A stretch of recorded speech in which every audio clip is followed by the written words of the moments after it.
The story of the Buddha takes many different forms, and you're supposed to believe whatever version helps you the most. I've read many different accounts of the Buddha's life, and some portray him as a normal person, while in others he's essentially Captain Planet.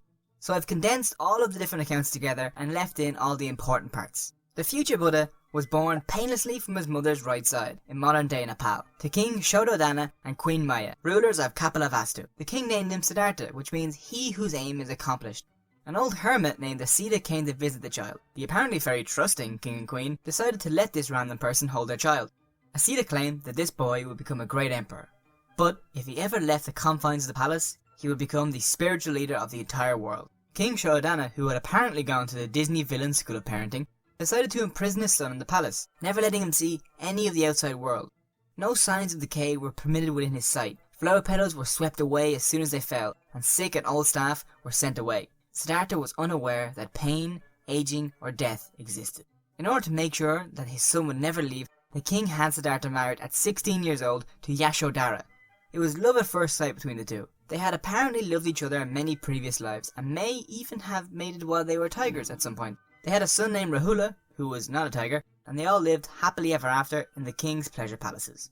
Until a musician, damn musicians ruin everything, came and sang of the wonders of the world. Siddhartha wanted to see this world and convinced his father that all future emperors need to see the world they're going to one day rule, right?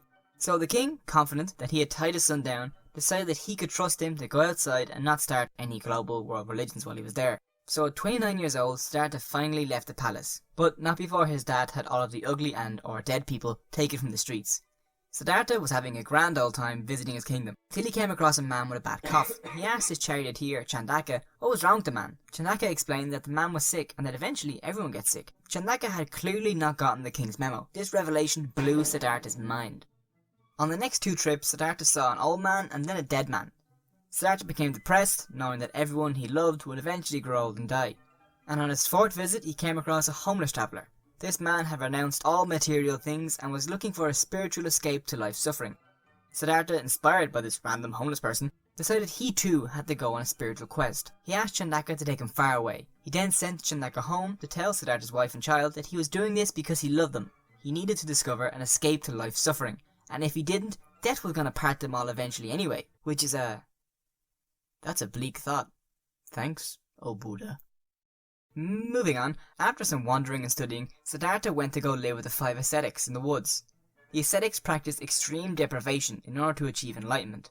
Siddhartha began a 6-year fast, sitting exposed to the elements and eating nothing but the seeds that fell in his lap. This effort turned out to be pointless, however. Siddhartha realized that his mind was slow and clouded, probably on account of the starvation. This realization taught him that the true path lay between indulgence and deprivation, and this is an idea he would later develop into the middle path. He gave up his fast by eating a bowl of rice milk. His 5 ascetic friends left in disgust, thinking that Siddhartha had given up on his quest. Siddhartha wandered until he eventually found the fig tree. He was determined to sit under this tree, meditating until he reached enlightenment. And after 49 days of intense meditating, he did just that. At 35 years of age, he had become the awakened one, the Buddha. The tree he sat under became known as the Bodhi tree, and its direct descendant can still be seen today at Bodh Gaya in India. After some consideration, the Buddha decided that he would share his knowledge with the world. He found his 5 ascetic friends at Deer Park in Sarnath, and there he delivered his first teaching, or Dharma, revealing for the first time his 4 noble truths. The 5 ascetics became the first members of the Sangha, the Buddhist monk community. The Buddha would wander the Gangetic Plain for the next 45 years, gathering thousands of followers and accepting people of all genders, class and castes into the Sangha. He died at 80 years of age near Kushinagar, and his followers had him cremated and his remains spread throughout the Indian subcontinent under monuments known as stupas, which continue to be important pilgrimage sites today. Buddhism would eventually spread out of the Ganges region, first down through Sri Lanka and Southeast Asia, then north over the Silk Road to Central and East Asia, and it would then spread from Tibet all the way to Mongolia, where under the Mongol Empire it was brought to Russia, and then later on it would be exported further west. So now that we know a little bit more about the life of the Buddha, let's explore the core beliefs of Buddhism. At this point, it's important to remember that the Buddha lived around 480 to 400 BC, and his teachings were recorded orally for centuries. Because of this oral tradition, there are a lot of numbered categories, which made it easier for people to memorize and recite. Numbered categories like the 4 noble truths, which are, noble truth number 1, life is suffering. No matter what you do in life, you're going to suffer. Ultimately, everyone grows old, gets sick, and dies. I know it sounds depressing, but it gets more positive later on. Noble truth number 2. We suffer because of craving. We are attached to impermanent things, and because of this, we are destined to suffer. We need to change what we want rather than get what we want. Noble truth number 3. We can escape this cycle of suffering. Yay! Noble truth number 4. The Noble Eightfold Path will help us escape suffering and achieve enlightenment. The Noble Eightfold Path is the middle way that the Buddha discovered. It lies between the deprivation of the ascetic and the indulgences of a young prince. You don't follow each step one after the other. It's more of a wheel that you spin altogether. Step 1 is right view or understanding. It is understanding that the 4 noble truths will help you stop suffering. You need to see that everything in this world is impermanent. Step 2 is right intent. Why are you doing things? If they're done out of anger or greed, they will only cause suffering. If they're done out of love and compassion, then they will alleviate suffering. Step 3 is right speech. You should not hurt people with your words. You should not try and deceive people, obscure the truth through muddy language, or take part in gossip. You should be truthful and clear always. Step 4 is right action. Always strive to do good in your actions.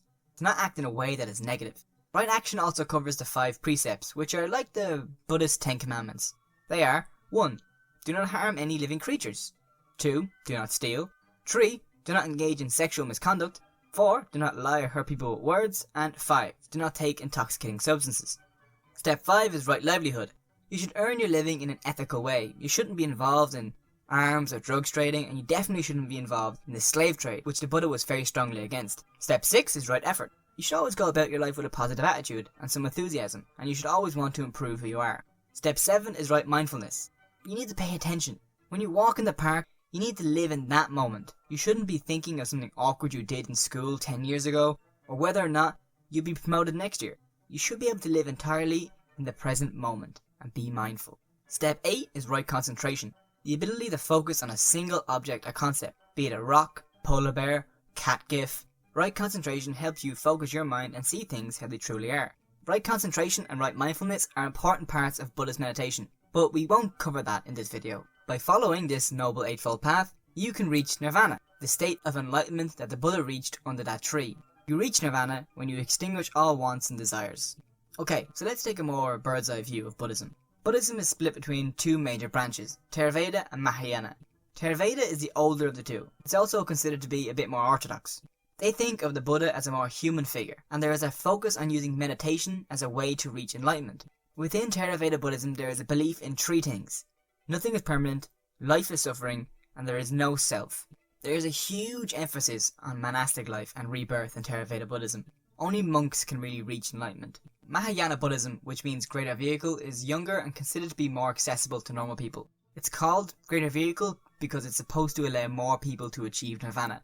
Mahayana contains a lot of different schools, such as Zen, Tantra, and Pure Land Buddhism. They believe that enlightenment can be reached in a single lifetime, and that you don't need to be a monk to do it. Anyone can. Mahayana is the more religious of the 2 as well, and has things called bodhisattvas, which are people that have achieved enlightenment but delay nirvana to help others do the same.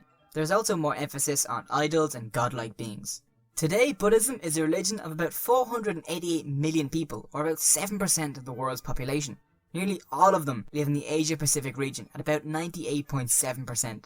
Every other region has fewer than 1% each. Buddhists, though, only make up about 12% of the Asia-Pacific population, and half of all Buddhists live within China. But there are large Buddhist communities across Asia, especially in Thailand, Burma and Japan. So there we have it. The life of the Buddha, the 4 Noble Truths, and the Eightfold Path explained.